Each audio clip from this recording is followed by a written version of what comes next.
Hey there, moviegoers. I'm here at the drive-in tonight. I'm here to see Free Guy with Ryan Reynolds in it. I'm not extremely excited about seeing it, but I am excited about seeing a movie, of course, as always. The second movie is Jungle Cruise. I've already seen it. I didn't like it that much. I am unsure whether I'm going to stay for the second movie or not. I am excited to be here on a Friday night, which is, again, something of a rarity. I usually, because of my schedule, I never have the weekends off. But since I worked this morning, I have Friday night off. So I thought I'd go to my happy place. In just a few seconds, I'll let you know. I'll be right back to let you know what I think about Free Guy. All right. See you in just a few. Bye.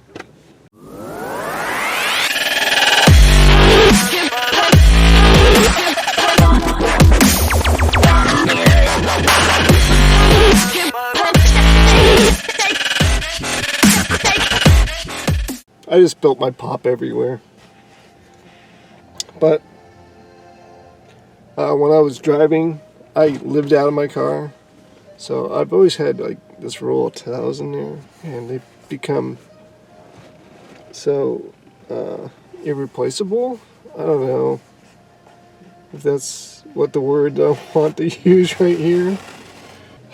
Anyways, so that kind of brings me to my point. I know, like, on my videos, I don't script anything, and I know that a lot of times I'm not hitting my mark. I'm not giving you a cohesive review, something, entertaining. Let's be honest. I just got done watching this movie, and there's a review in my head somewhere. And I would like to share it with you guys, but I'm not really sure if I can articulate it. So forgive me, but I'm going to give it my best shot. Here's the thing. Alright, so this movie, when I first saw the advertisements for it, I just thought it was kind of going to be like a madcap comedy. Kind of like a very surface level story about some kind of NPC who starts making his own choices in the game, and I thought it was just going to be kind of a one note and like no substance. I was wrong. I found that this movie had some complexity to it that I'm not sure if I have been able to decode in my head. It just seems like this movie...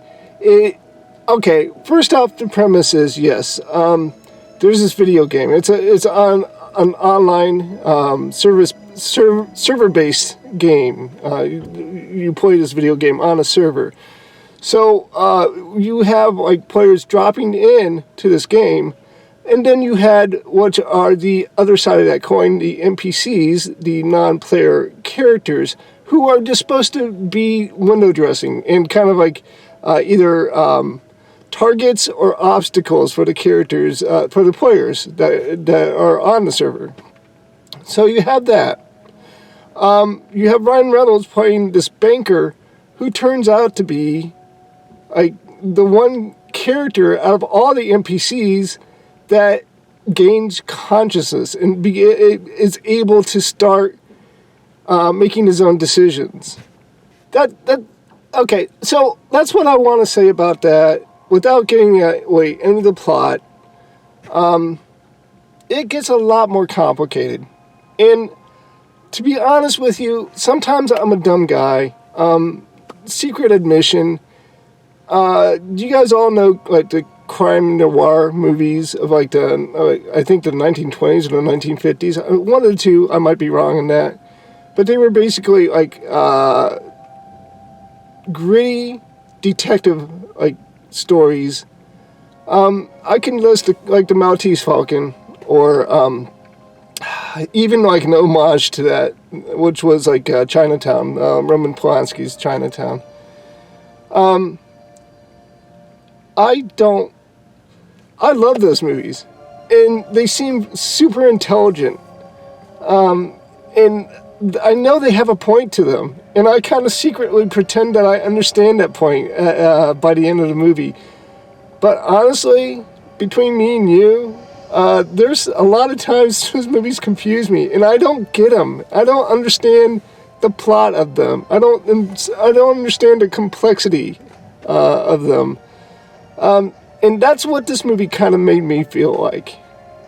There were rules that set up, and I'm not sure if they, kind of played fast and loose with those rules, but it sure seemed like there were a couple plot holes in this movie.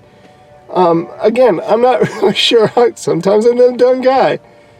But to be honest with you, the underlying plot, the kind of like romance that was going on, and the other plot that they set up about the original code of the game was so interesting and so fun and so compelling that even though I'm pretty sure that there were plot holes in that plot, I forgave them because I enjoyed the ride. I enjoyed the journey it got to the beginning of that movie to, the solution of the real world problem that it set up. And I really enjoyed it.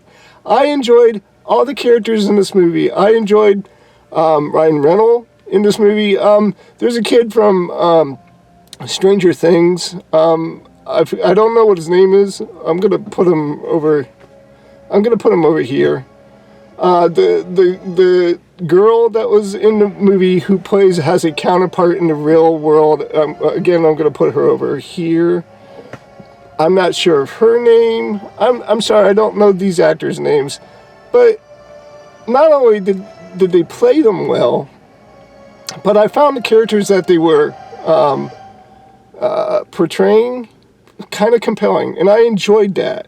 Even if I cannot confirm or deny some of the plot holes in this movie, the baseline plot, the baseline story was compelling enough to keep me going.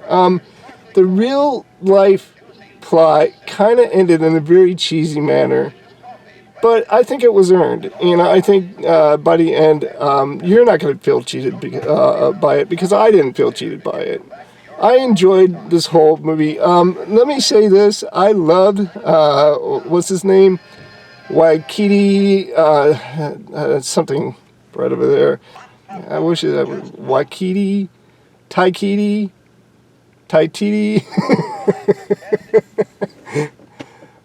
He was in this movie. Oh my God, he was perfect. He was so good. He played such a great asshole and kind of like a really fun and charismatic villain. I enjoyed that very much. I enjoyed this movie completely. Man, aside from it being slightly cheesy at the end, so I'm going to knock off 5% for that. I'm going to give this movie a 95%. I enjoyed it. There are certain things that you're going to have to forgive to enjoy this, but if you concentrate on the plot, or the baseline, the main plot of this movie, I think you're going to enjoy it as well as I did. All right, I sure hope that I made sense in this video, and in this review. But other than that, man, yeah. So we're going to give Free Guy a 95. I didn't expect to like it as much. All right, guys, I'm out of here. As always, I do wish everybody peace. Montane. I will see you guys later, and goodbye.